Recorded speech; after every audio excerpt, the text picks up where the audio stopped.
Hello, I'm Rob Westervelt, Editor-in-Chief of IHS Chemical Week, and welcome to the 2014 IHS Chemical World Petrochemical Conference. And I'm delighted to have with me Sanjay Moolji, Global Product Manager with Tricon Energy. Sanjay, as you know, the big theme of the event this year is the impact of shale and unconventional energy on the global chemical market, specifically chemicals.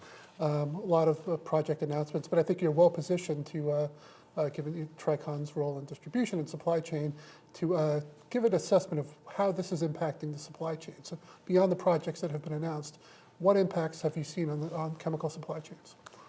Interesting question. If you actually see, the whole world is talking about a super cycle coming into North America. 4 years back in my previous assignment, when we were talking about new investments, we were talking about the tsunami from the Middle East. No one talked about new investments, but the shale gas has changed the whole thinking, what we see in North America. Well, coming from the trading side of the business, mainly focusing on polymers, we are hearing about 9 to 10 million tons of ethylene capacity, which is coming up, which definitely will turn into polyethylenes. We are talking about 5 to 6 million tons of polyethylene.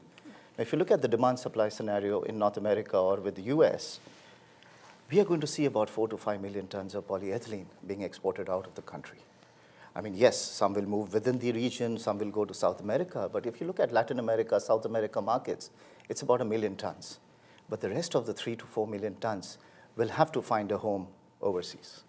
And this is going to put a lot of challenge. And then at the same time, we are talking about PVC being exported out. We are talking about new PDH plants, 3.8 to 4 million tons of PDH, which of course will go into self-consumption, but I'm sure we are going to see some new capacities in polypropylene being announced. So we're talking about 5, 6, 7 million tons of resins moving out of North America, which is going to put, or I would say US is going to put a lot of challenge on supply chain. So the industry is preparing ourselves. It's exciting times for people like us because we get to participate in this business much more. Having offices all over the world helps us to move the product, but the challenge is moving out the product from US. So we are seeing a lot of packaging lines being planned to be put up. We are seeing warehouses being planned. And this development is also going to bring in a lot of new investments in terms of supply chain, logistics, and downstream. We may also see some industries coming back to North America to take care of these excess capacities, because today, if we are moving resins to China, we are paying a freight from China to, from US to China, and back the finished goods are coming in.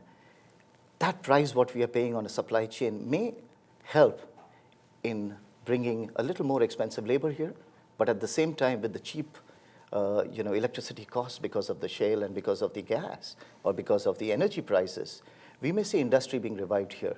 But it doesn't mean that the product will not flow out. Okay. A lot of product will flow out, and supply chain will play a very, very important role. Okay.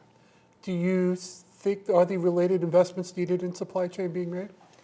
Well, yes. Today, you see, if you look at how the resin moves out of a producer's plant to the